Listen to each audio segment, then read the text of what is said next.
Sir అయిపోయింది.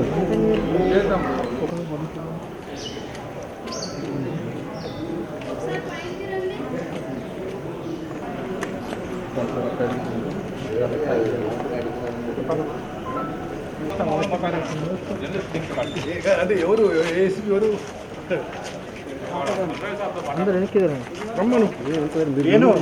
గారు ACP ఆయన చట్ట వ్యతిరేక ప్రోగ్రాంలు ఏమి ఉండవు. చట్టానికి అతీతంగా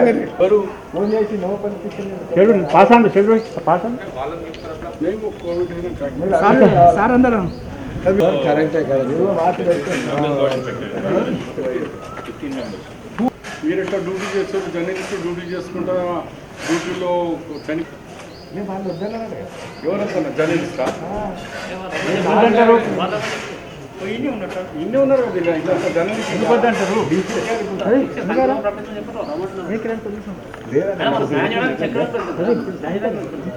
మీరు అనుకోండి అక్కడ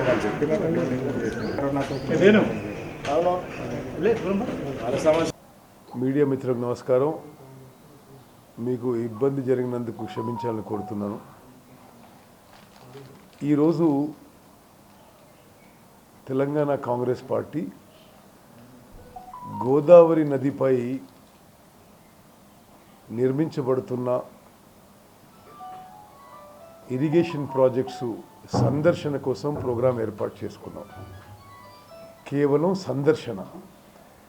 మరి ప్రభుత్వంలో ఉన్న పెద్ద మనుషులు పెద్ద పెద్ద మాటలు మాట్లాడుతున్నారు. మాట్లాడితే ఓహో ఇంత అద్భుతంగా చేస్తున్నాం, అంత అద్భుతంగా చేస్తున్నాం మాట్లాడుతున్నారు. మరి వాస్తవ పరిస్థితులు ఏంటిది?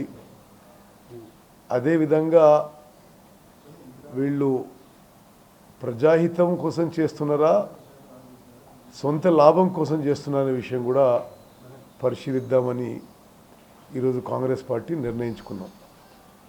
చాలా రోజుల ముందే ఈ ప్రోగ్రాం ప్రకటించడం జరిగింది. అనేక చోట్ల, ఉదాహరణకి తుమ్మడిహట్టి, చాలా చిన్న ఖర్చుతో అక్కడ బ్యారేజ్ నిర్మాణం చేసుకుంటే గ్రావిటీ ఫ్లో ద్వారా లక్షల ఎకరాలకి నీళ్ళు వస్తుంది. అది ఉత్తర తెలంగాణలో ప్రత్యేకంగా ఆదిలాబాద్ జిల్లాకి చాలా ఉపయోగపడుతుందనే విషయాన్ని అందరికీ మరోమారు లోతుగా తీసుకుపోవడానికి, అటువంటి ప్రాజెక్ట్స్ సందర్శించడానికి ఈరోజు మేము ప్రోగ్రాం ఏర్పాటు చేసుకున్నాం.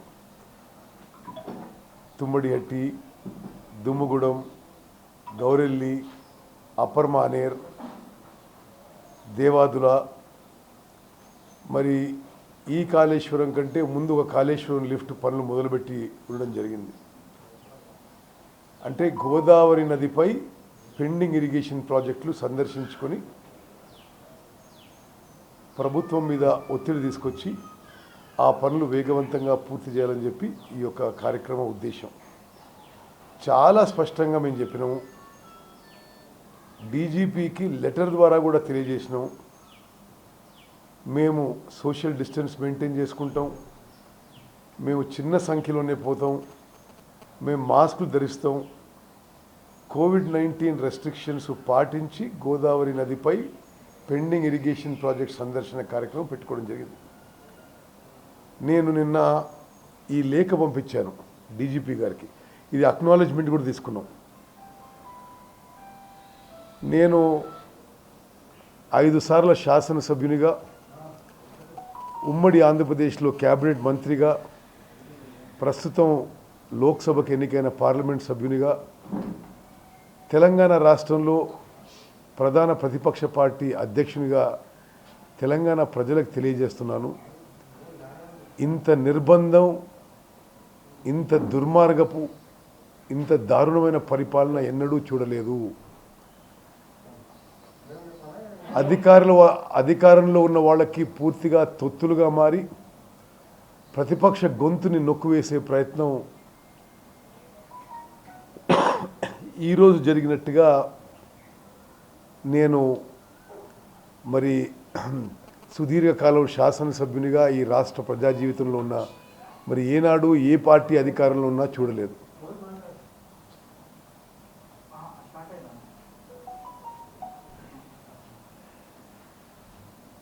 ఈ రాష్ట్రంలో, ఉమ్మడి రాష్ట్రంలో కూడా చాలా గొప్ప గొప్ప పోలీస్ అధికారులు సర్వీస్లో పనిచేశారు. నిజాయితీకి, నిష్పాక్షికంగా ఉండడానికి, very high level of integrity and hard work combined ఆంధ్రప్రదేశ్లో కానీ సపరేట్ తెలంగాణలో కానీ అటువంటి అధికారులు ఉన్న ఈ రాష్ట్రంలో ఈరోజు కొందరి అధికారుల వల్ల ప్రజాస్వామ్య గొంతులని అణిచివేసే ప్రయత్నం చేస్తున్నవాటం ఈరోజు జరుగుతున్న విషయానికి ఇది ఒక ఉదాహరణ.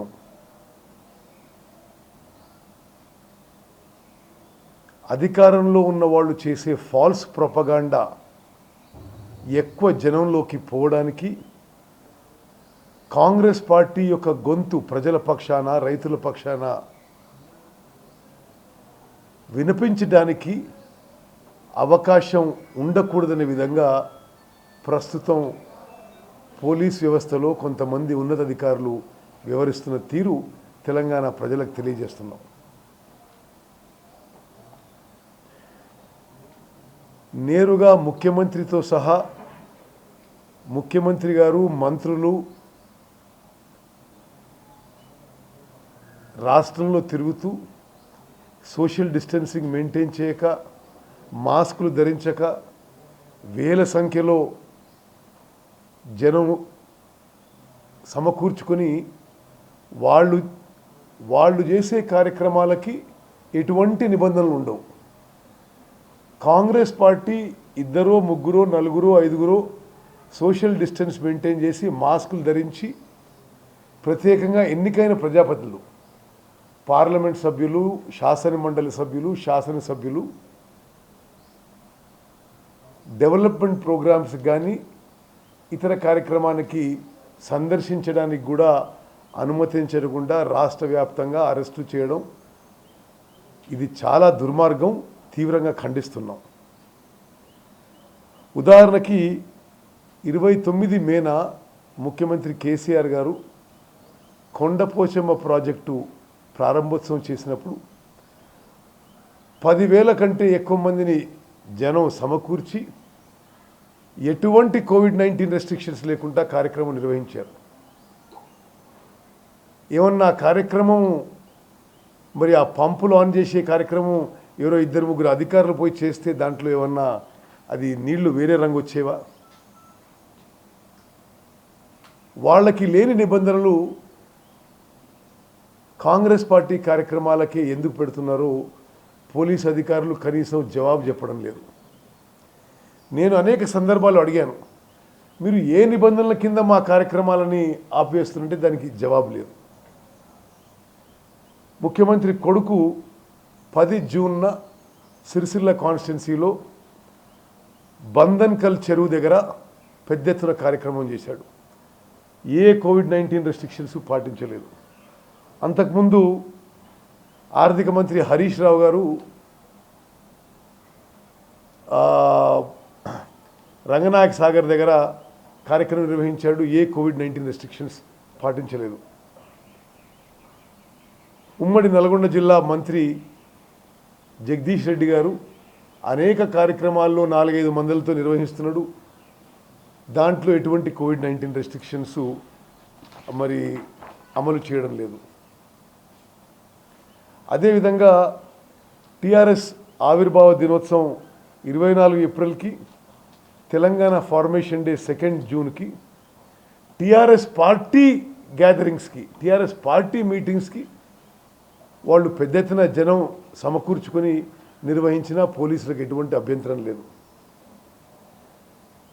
ఇది ఒక పక్కనైతే కాంగ్రెస్ పార్టీ కార్యక్రమాలకి ఎక్కడికక్కడ అణచివేసే కార్యక్రమం ఈ పోలీసులు చేయడం ఇది తీవ్రంగా ఖండిస్తున్నాం.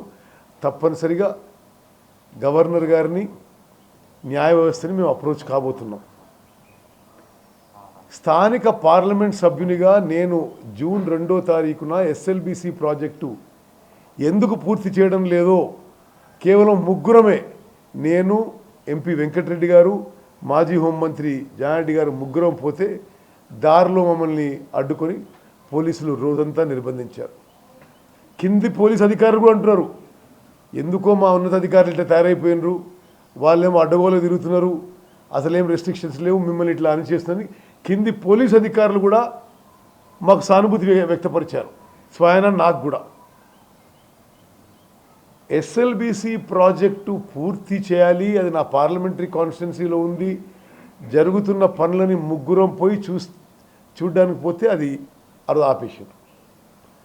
అదేవిధంగా అదే రోజు ఎంపీ రేవంత్ రెడ్డి గారిని కొడంగల్లో నిర్బంధించారు. సంపత్ గారు, వంశీచంద్ర రెడ్డి గారు, కొండ విశ్వేశ్వరరెడ్డి గారు, రామ్మోహన్ రెడ్డి గారు, చిన్నారెడ్డి గారు, నాగం జనార్దన్ రెడ్డి గారు, మరి అనేక నాయకులని మహబూబ్ నగర్, నల్గొండ జిల్లాలో నిర్బంధించడం జరిగింది.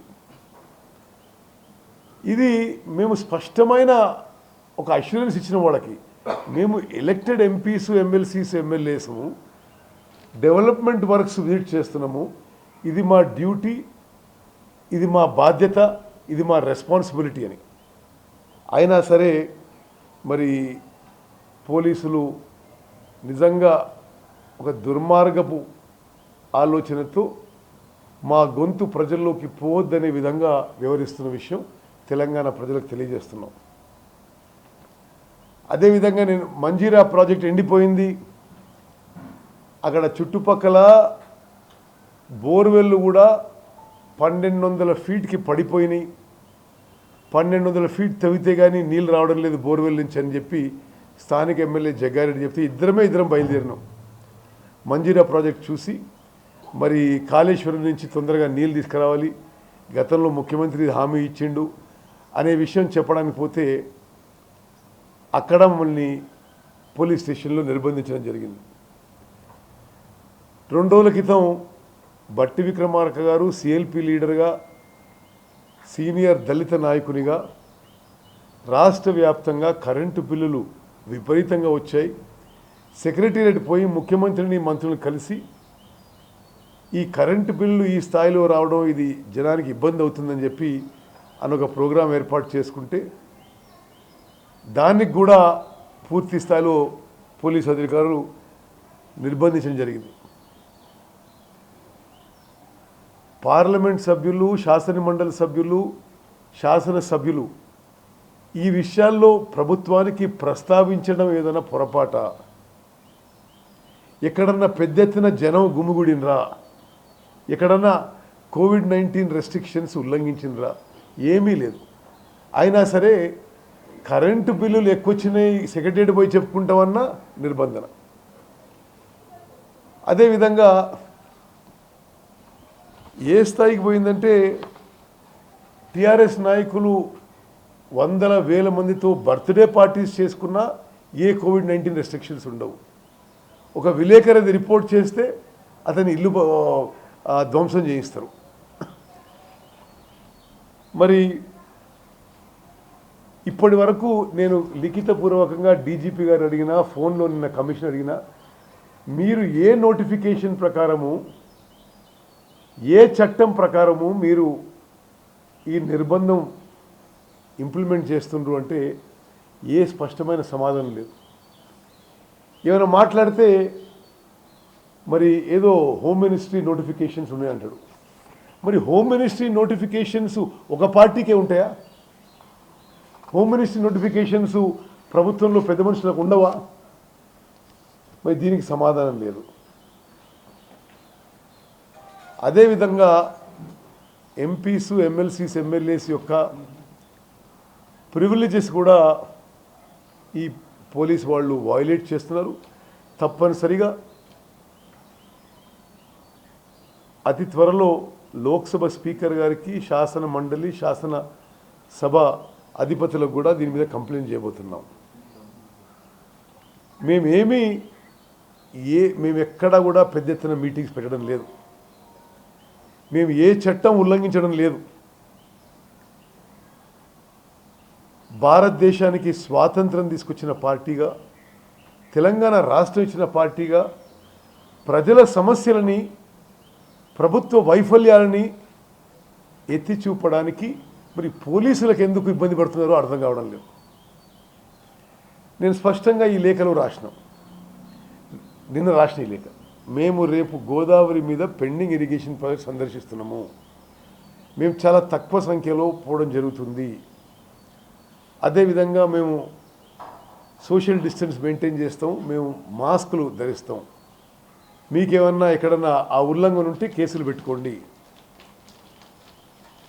మరి పోలీసులు ఆటంకం కలిగించొద్దు అని చెప్పి లిఖితపూర్వకంగా నేను డీజీపీ గారికి పర్సనల్గా లెటర్ పంపించాను. మీరేమన్నా ఆటంకం కలిగించదలుచుకుంటే ఈ కార్యక్రమాన్ని మీకు ఏ చట్టం కింద మీరు అనుమతి ఇవ్వదలుచుకోలేదో చెప్పదలుచుకుంటే దయచేసి మాకు ఆ లిఖితపూర్వకంగా ఆ చట్టం, ఆ నోటిఫికేషను, ఆ రూలు అవి చెప్పండి. ఇది ఎవరిదో జాగీర్ కాదు, కేసీఆర్ చెప్పిండని మహేందర్ రెడ్డి మాటికి కాంగ్రెస్ వాళ్ళందరినీ మరి మూసేయడం, ఇది మనం ఏ నార్త్ కొరియాలోనో లేకపోతే బర్మాలోనో పాకిస్తాన్లో లేవు. ఇది ప్రజాస్వామ్య భారతదేశంలో ఉన్నాం. మరి మా ప్రజాస్వామ్య హక్కులని కాలరాయడం, తెలంగాణ ప్రజల 4 కోట్ల ప్రజల గొంతుని మరి సైలెన్స్ చేయడానికి ముఖ్యమంత్రి, డీజీపీ కుట్రతో వ్యవహరిస్తున్న విషయం తెలంగాణ ప్రజలు గమనించాలని చెప్పి నేను మనవి చేస్తున్నా. వివరంగా ఇతర విషయాలు నేను 12 గంటలకు మళ్ళీ మాట్లాడతా. గోదావరి నదిపై ప్రాజెక్టులు ఏ స్టేట్ దేనికి, ఇది ఎందుకు చేస్తున్నారు, వీళ్ళు ఈ కుంభకోణాలు ఏంటి, ఇవన్నీ 12 గంటలకు మాట్లాడతానని మనవి చేస్తూ, మరి మీడియా మిత్రులకి, మీ బ్యూరో చీఫ్స్కి, మీ ఎడిటర్స్కి, మీ యాజమాన్యాలకి, మీ ఓనర్స్ కూడా అపీల్ చేస్తున్నాం. ఈ ఒక ప్రధాన ప్రతిపక్షాన్ని ఏ విధంగా నిర్బంధిస్తుండ్రో, అణిచివేసే ప్రయత్నం చేస్తుండ్రో తప్పనిసరిగా మరి మీరు ఇది గుర్తించి ప్రజల్లోకి తీసుకుపోవాలని చెప్పి, కాంగ్రెస్ పార్టీ ఏ పోరాటానికైనా సిద్ధమని చెప్పి మనవి చేస్తున్నా. బ్రిటిష్ సామ్రాజ్యంపై పోరాడిన పార్టీ, తెలంగాణ రాష్ట్రానికి ఎంత త్యాగమైన సిద్ధమై తెలంగాణ రాష్ట్రం ఇచ్చిన పార్టీ. ఏదో వీళ్ళేదో మరి బెదిరించో భయపెట్టించో ఏదో ప్రయత్నం చేస్తే అసలు కుదరదు. ఈరోజు మరి పార్లమెంట్ సభ్యులు, శాసన మండలి సభ్యులు, శాసనసభ్యులు, సీనియర్ నాయకులు ప్రజా జీవితంలో ఎన్నో దశాబ్దాలు వారి జీవితాలు ప్రజల కోసం త్యాగం చేసిన వారిని అక్రమంగా, దుర్మార్గంగా అరెస్ట్ని తెలంగాణ కాంగ్రెస్ పార్టీ ఖండిస్తుంది. ధన్యవాదాలు. తప్పనిసరిగా ఈ విషయాల్లో మేము గవర్నర్ని, కోర్టుని ఆశ్రయిస్తాం. మేము గవర్నర్కి ఇంకో విషయం చెప్తాం. ఇది ఏమాత్రం అవకాశం ఉన్నా మీకున్న అధికారాల మేరకు అవసరం ఉంటే రీఆర్గనైజేషన్ యాక్ట్లో సెక్షన్ 8 కూడా వాడండి. ఎందుకంటే మరి ఇక్కడ పోలీసు వాళ్ళు ఏమాత్రం చట్టానికి, రాజ్యాంగానికి, ధర్మానికి, న్యాయానికి కట్టుబడి పని చేయడం లేదు అనే విషయాన్ని కూడా మేము తీసుకెళ్తాం వారి దృష్టికి. న్యాయ వ్యవస్థ కూడా మరి అప్రోచ్ అవ్వడానికి మేము తయారీ మొదలు చేసుకుంటామని చెప్పి మనం చేస్తున్నాం. మేమేమనబోతున్నాం అంటే, ఎట్లా మీరు ఏ హోమ్ మినిస్ట్రీ నోటిఫికేషన్ అమలు చేస్తున్నా ఏమున్నా వివక్ష ఎట్లుంటుంది. ఆయన నిన్న డీజీపీ అంటారట మా డెలిగేషన్ లెటర్ ఇవ్వడానికి, వాళ్ళు గవర్నమెంట్ కదా, గవర్నమెంట్ ఏమైనా చేసుకోవచ్చు అట్లుంటుందా ఈ దేశంలో? అంటే గవర్నమెంట్ ఏమైనా చేసుకోవచ్చు, ప్రతిపక్షం ఏమి చేయవద్దు, అట్లా ఉంటుందా ఈ దేశంలో? మరి చాలా దురదృష్టకరం. గత కాంగ్రెస్ ప్రభుత్వాల్లో కీలక పదవులు ఎంజాయ్ చేసి అనుభవించిన అధికారులే కాంగ్రెస్ పార్టీని అణిచివేసే ప్రయత్నం చేయడం ఇది దురదృష్టకరం, బాధాకరం. అంటే మీరు గతంలో కూడా పోలీసుల విషయంలో చెప్పారు, పార్టీ ఆవిర్భావ దినోత్సవం రోజు కూడా ఇదే పరిస్థితి జరిగింది. అప్పుడు కూడా మీరు సెక్షన్ 8 అమలు చేయాలని చెప్పేసి గవర్నర్ని కలిసి కోరినటువంటి పరిస్థితి, ఆ తర్వాత నుంచి కూడా కంటిన్యూషన్ జరుగుతుంది తప్ప ఎక్కడ బ్రేక్ ఇచ్చినటువంటి పరిస్థితి లేదు. చూడండి, ఒక డెమోక్రసీలో, ఒక ప్రజాస్వామ్య పద్ధతిలో ఎన్ని విధాలుగా పోరాటం చేయాలనో అన్ని విధాలుగా పోరాటం చేస్తాం. దానికి ఇది ఒక నిర్విరామమైన కృషి. ఇది ఒక్కరోజు, ఒక వారమో, ఒక నెలతో ఏం ఆగదు కదా. తప్పనిసరిగా డెమోక్రటిక్ మెథడ్స్లో అన్ని విధాలుగా పోరాటం చేస్తాం. తెలంగాణలో కోట్లాది మంది కాంగ్రెస్ కార్యకర్తలు సిద్ధంగా ఉన్నారు. అన్యాయాన్ని అక్రమాలని సహించమని చెప్పి తప్పనిసరిగా నేను మనవి చేస్తున్నా. కార్యకర్తలందరూ ధైర్యంగా ఏ పోరాటంగా సిద్ధంగా ఉందని చెప్పి సిద్ధంగా ఉన్నారని చెప్పి నేను మనవి చేస్తున్నాను. ప్రస్తుతం ఇప్పుడు చూస్తున్నా సార్, ఎక్కడ కూడా ఏ ప్రాజెక్ట్ దగ్గరికి ఏ ఒక్కరిని కూడా పోలీసు ఒక సంపత్ మాత్రమే గౌరవాన్ని చేరుకున్నారు. మిగతా వాళ్ళందరూ హౌస్ అరెస్ట్ చేస్తారు.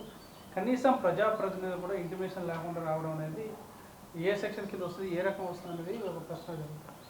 మేము నేను పోలీస్ కమిషనర్ అంజనీ కుమార్తోని మొన్న చెలో సెక్రటేరియట్ హౌస్ అరెస్ట్ అప్పుడు నేను అసలు ఆ చెలో సెక్రటరీ ప్రోగ్రాంలో నేను పార్టిసిపేట్ కూడా అయ్యే ప్రోగ్రాం లేకుండే. నేను నా కాన్స్టిట్యున్సీలో Huzur Nagar municipality general body meeting attend కావాలి. నన్ను కూడా ఆ రోజు హౌస్ అరెస్ట్ చేసింది. నేను పోలీస్ కమిషన్ ఫోన్ చేసి అడిగినా, మరి దేని కింద అరెస్ట్ చేస్తున్నారు మీరు, దేని కింద అంటే ఏదో హోమ్ మినిస్ట్రీ నోటిఫికేషన్ వచ్చింది. సరే పంపి మాకు కూడా కాపీ అంటే పంపిస్తా, మీ పార్టీ ఆఫీస్ పంపిస్తా అన్నాడు. పంపించలేదు. మీకు రిటర్న్గా అడిగారు కదా సార్, మీరు రిటర్న్గా ఏమన్నా ఇచ్చారా, ఓవరాల్గా ఏమని చెప్పారు సార్? రిటర్న్ లేదు, ఓవరల్ లేదు. నేను చెప్పిన కదా, ఇది ఇండియన్ పోలీస్ సర్వీస్ కాదు, ఐపీఎస్ కాదు, ఇది కేపీఎస్గా వివరిస్తున్న వాళ్ళు. సార్ ఇప్పుడు మీరు కృష్ణా ప్రాజెక్టుల వద్ద సందర్శనకు పెట్టుకుంటే ప్రోగ్రామ్ పెట్టుకుంటే అరెస్ట్ చేశారు. గోదావరి ప్రాజెక్టుల సందర్శనను అడ్డుకున్నారు. మంజీరా ప్రాజెక్టు సందర్శనను అడ్డుకున్నారు. మీ ప్రతి కార్యక్రమాన్ని అడ్డుకుంటున్నారు, అరెస్ట్ చేస్తున్నారు. ఈ రకంగా కాంగ్రెస్ పార్టీ మీ కార్యక్రమాల్లో సక్సెస్ అవుతున్నట్ట, ఫెయిల్ అవుతున్నట్ట? తప్పనిసరిగా నర్సింగ్, మేము ఏ మెసేజ్ ఇవ్వదలుచుకున్నామో అది ప్రజల్లోకి తప్పనిసరిగా పోతుందనే మేము అనుకుంటున్నాం. కానీ మేము కార్యక్రమం పూర్తి స్థాయిలో దాన్ని పూర్తి చేసుకుంటే ఇంకా సఫలీకృతమయ్యేది. ఇప్పుడు మంజీరాలో నీళ్ళు లేవు. చుట్టుపక్కల చాలా కాన్స్టిట్యున్సీస్లో ఒక కరువు పరిస్థితి ఏర్పడ్డది. మేము పోయి ప్రోగ్రామ్ సక్సెస్గా చేసుకుంటే ఎవరికి లాభం జరిగేది? ఉత్తమ్ కుమార్ రెడ్డికో జగన్ రెడ్డికి కాదు కదా. అక్కడేం భూములు లేవు, నాకేమి ప్రజలకు లాభం జరిగేది. మరి ఆ విధంగా ఒక విధంగా పోలీసు వాళ్ళు ప్రజాహిత కార్యక్రమాలు అడ్డుకుంటున్నారు. అది ప్రజలు కూడా గమనించాలి. తప్పనిసరిగా ఈరోజు ఏదో మేము డబ్బులు సంపాదించినామనో లేకపోతే మేము అధికారంలోనో ఇవన్నీ దీర్ఘకాలికంగా రాజకీయంగా ఏం పనికిరావు. తెలంగాణ ప్రజలు చాలా చైతన్యవంతులు, అవన్నీ గమనిస్తున్నారు. మరి ఎప్పుడు ఏం చేయాలో తప్పనిసరి చేస్తారని చెప్పి భావిస్తున్నారు. అంటే ఎందుకు సార్ ప్రభుత్వం ఎందుకు భయపడుతుంది? ఈ ప్రాజెక్టు చూస్తే వచ్చే నష్టం ఏంటి? అసలు కనీసం అక్కడ పోయి పరిశీలించి ప్రభుత్వ లోపం అని చెప్పేసి ఇంకేమైనా జరిగిందని చెప్పేసి ఆందోళన. ఎంత దుర్మార్గం అంటే, ఒకటి కరోనా కట్టడిలో కేసీఆర్ పూర్తిగా వైఫల్యం చెందింది. ఈవెన్ నేషనల్ మీడియా కూడా పాయింట్అవుట్ చేస్తుంది, దేశంలోనే వర్స్ట్ పాసిబుల్ కరోనా మేనేజ్మెంట్ తెలంగాణలోని. టెస్ట్ చేయరు, కరోనా సోకిన వాళ్ళకి సరైన ట్రీట్మెంట్ లేదు, డాక్టర్లకి రక్షణ లేదు, డాక్టర్లకు వసతులు లేవు, అన్ని రకాలుగా ఇబ్బంది పెడుతున్నారు. ఒక సైడ్ ఏమో కరోనా సరిగా కంటైన్ చేయలేకపోతున్నారు, కరోనా రెస్ట్రిక్షన్స్ వాడి ప్రతిపక్షాన్ని అణిచివేసే ప్రయత్నం చేస్తున్నారు. ఇది యావత్ తెలంగాణ ప్రజలు కూడా గమనించాలని చెప్పి మేము సవినయంగా విజ్ఞప్తి చేస్తున్నాం.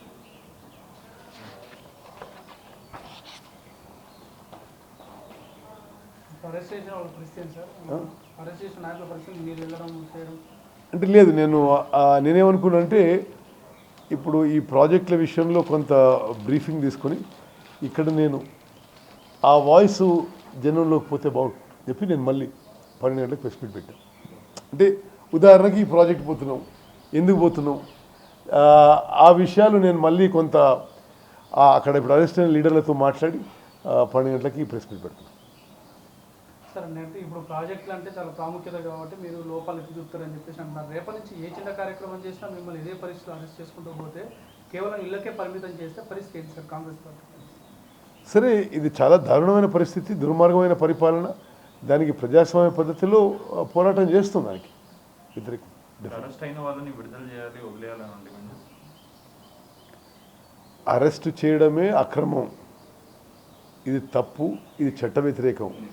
ఇమ్మీడియట్గా వాళ్ళని విడుదల చేయాలని చెప్పి కాంగ్రెస్ పార్టీ డిమాండ్ చేస్తుంది. ఓకే, మీరు కొద్దిగా రిలాక్స్ అయ్యారండి.